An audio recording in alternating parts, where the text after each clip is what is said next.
भगवान भोलेनाथ के चरणों में प्रणाम करती हूँ, मेरा प्रणाम स्वीकार हो। माँ गौरा के चरणों में प्रणाम करती हूँ, मेरा प्रणाम स्वीकार हो। सभी देवी देवताओं के चरणों में प्रणाम करती हूँ, मेरा प्रणाम स्वीकार हो। आप सभी गुरु भाई गुरु बहनों के चरणों में प्रणाम करती हूँ, मेरा प्रणाम स्वीकार हो। अगर जो मेरी कहानी पसंद आती है तो लाइक करिए, शेयर करिए। चैनल पे नए हैं तो सब्सक्राइब करिए। कमेंट में हर हर महादेव ज़रूर लिखिए। महादेव का नाम लिखने से, बोलने से सारे कार्य सिद्ध होते हैं, तो भगवान का नाम ज़रूर बोलना चाहिए। और आज की कहानी दुख और सुख पे है। सब कहते हैं भगवान हमको दुख क्यों देते हैं। भगवान दुख नहीं देते हैं। कर्म, जैसा हम कर्म करेंगे वैसा ही मेरे साथ आएगा, वैसा ही मेरे साथ होगा। तो कर्म जो आप करेंगे वही आपको फल मिलेगा। भगवान से डरिए, कर्म करने से पहले सोचिए। भगवान तो एक बार माफ़ भी कर देते हैं, पर कर्म ढूंढ ही लेता है। जैसे हजारों गायों में बछड़ा अपने माँ को ढूंढ लेता है, वैसे कर्म तो आपको ढूंढ ही लेगा। जैसा कर्म करते हैं वैसा ही फल मिल जाता है। तो कर्म करने से पहले डरिए। अगर जो अच्छा कर्म करेंगे तो आपके साथ भगवान भी रहेंगे, अच्छाई आपके साथ रहेगी, भगवान आपका साथ देंगे। और कुछ बुरा करेंगे तो बुरा ही होना है। कर्म करो तो फल मिलता है, आज नहीं तो कल मिलता है। जितना गहरा कुआं खोदो उतना मीठा जल मिलता है। तो कर्म ऐसा है कि अच्छा बुरा सब दिन वही दिखाता है। तो आज की कहानी कर्म पे है। एक परिवार रहता है, पति पत्नी हैं और उनके 3 बेटे। उन लोग का परिवार ठीक ही ठाक से चलता था। बाकी कर्म जो था, जो आदमी था वो बहुत बुरे कर्म करता था, मांस मदिरा का सेवन करता था। भगवान को लोग मानते नहीं थे। पूरा परिवार, भगवान से कोई मतलब उन लोग का नहीं रहता था। बाकी अपने जीवन में बड़े सुखी थे। तो देखिए, क्षण भर का जो सुख रहता है वो सुख किसी काम का नहीं है। क्षणित सुख, मनुष्य को कहते हैं क्षणित सुख जो होता है ना, वो किसी काम का नहीं है। तो सुखी तो उन लोग का परिवार चलता था, खूब खुश रहते थे लोग। 3 बेटे थे। एक बेटा 7-8 साल का था, एक 4-5 साल का था और एक बेटा 1 साल का था। पति पत्नी बड़े खुश रहते थे बच्चों के साथ। और भगवान को कभी ना भजते ना याद करते। वो अपनी दुनिया में लोग खोए रहते। उन लोग को ये नहीं एहसास था कि हम जो कर रहे हैं उसका अंजाम हमारे बच्चों को भोगना पड़ जाए, हमारे परिवार को भोगना पड़ जाए। उसकी चिंता नहीं थी। वो लोग मस्त मौला अपनी ज़िंदगी जिए जा रहे थे। बिना प्रभु के तो जीवन की नैया पार ही नहीं हो सकती। जब भी फुर्सत मिल जाए, जब भी आपको ये लग जाए कि अब हमारा समय जो है खाली है, उसमें भगवान को ज़रूर याद करिए। और वो लोग तो ये काम करते ही नहीं थे, कभी नहीं करते थे। ना सुबह ना शाम ना खाली वक्त में कभी भी भगवान का नाम लेते ही नहीं थे। उन लोग को बस अपने जीवन से मोह था। खाने पीने से, मौज मस्ती से उन लोग का काम चल जाता था। जब वो रोज़ शाम को लौटते तो एक हाथ में मुर्गा लेके आ जाते। पी के मदिरा आते और मुर्गा हाथ में लेके आते। बच्चे बड़े खुश होते, पिताजी आ गए और साथ में मुर्गा लेके आए हैं, आज तो पार्टी चलेगी, आज बहुत आनंद आएगा।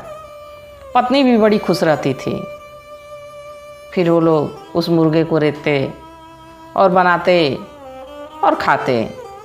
उन लोग का जीवन ऐसे चलता रहा। धीरे धीरे कुछ समय बीता। एक दिन पति को आने में लेट हो गया।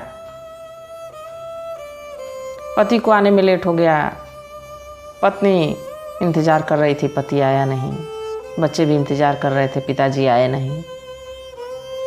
तो सोची कि जब तक वो आए नहीं हैं, छोटे बेटे को ले चलें, थोड़ा नहला धुला दें, साफ़ सुथरा कर दें। एक टब उठाई और बच्चे को लेके चली गई नहलाने। तो उनका बड़का बेटा और मझला बेटा दोनों खेल रहे थे।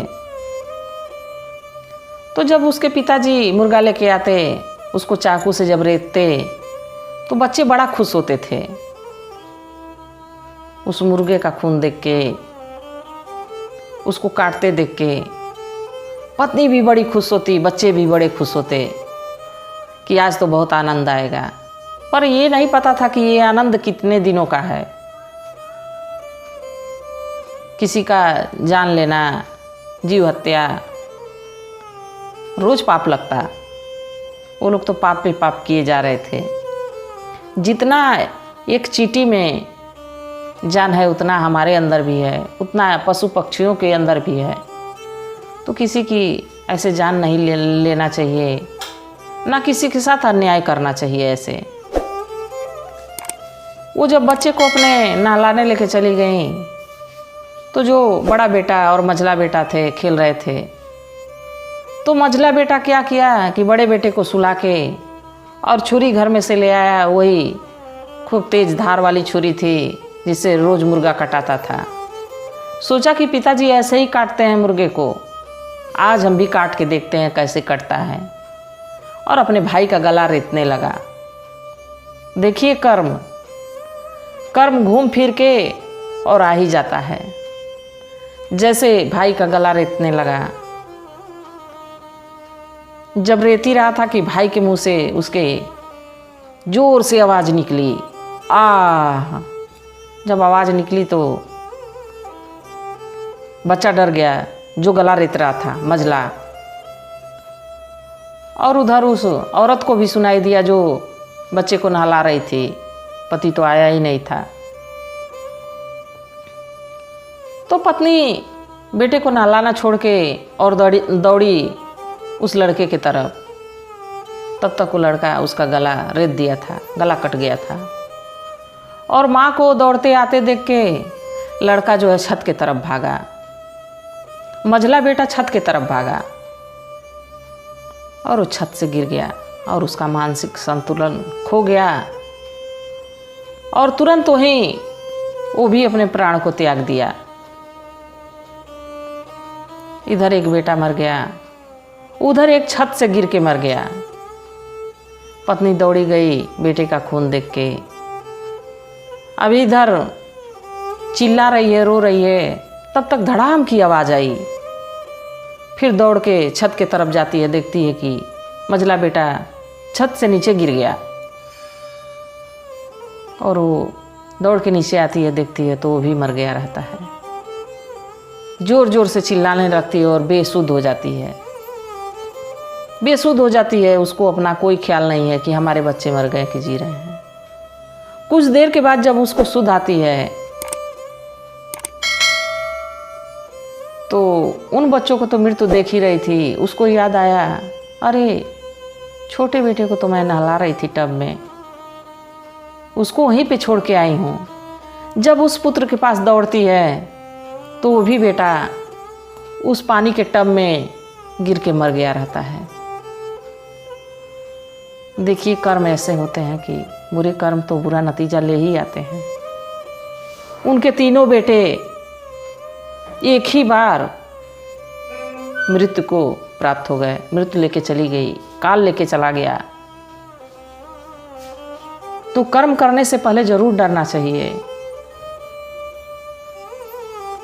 थोड़ी देर में उनके पति जब घर आए, वही हाथ में मुर्गा लिए हुए, मदिरा पान किए हुए, घर लौटे जब देखे कि पत्नी चिल्ला रही है, छोटे बच्चे को गोद में लिए। फिर घर में दूसरे तरफ देखते हैं तो बड़ा बेटा का गर्दन अलग है, चारों ओर ब्लड फैला हुआ है, खून फैला हुआ है। और फिर आंगन की तरफ उनकी नज़र जाती है तो देखते हैं कि मझला बेटा भी मरा पड़ा है। यह देख के उनके होश उड़ गए। जो रोज़ मदिरा पान करके आते थे उनके होश उड़ गए। वो मंजर देख के उनका होश उड़ गया और जोर जोर से चिल्ला चिल्ला के रोने लगे। खामोशियाँ बेवजह नहीं होती, खामोशियाँ बेवजह नहीं होती। कुछ दर्द ऐसे भी होते हैं जो आवाज़ नहीं, आवाज़ ही पूरी छीन लेते हैं।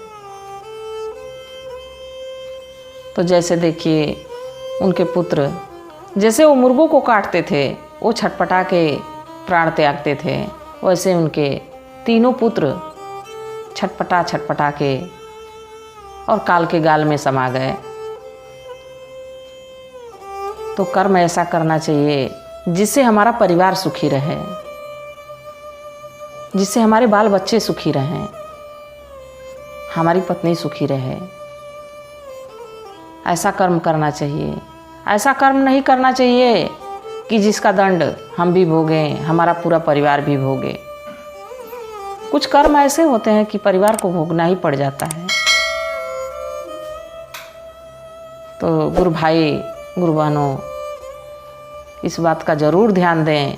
आपके आस पड़ोस, अगल बगल, जानने वाले अगर जो ऐसा कोई भी कार्य कर रहा हो तो उसे ज़रूर समझाएं, शिव गुरु की महिमा ज़रूर बताएं।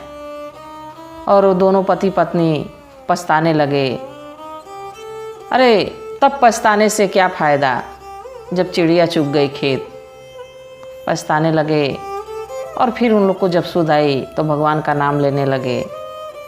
तो सब कुछ खराब होने के बाद अगर जो हम प्रभु को याद करें तो कोई मतलब नहीं है। प्रभु को समय रहते ही याद करिए। कहानी यहीं पे समाप्त हुई। कहानी कैसी थी कमेंट में ज़रूर बताइएगा। हर हर महादेव।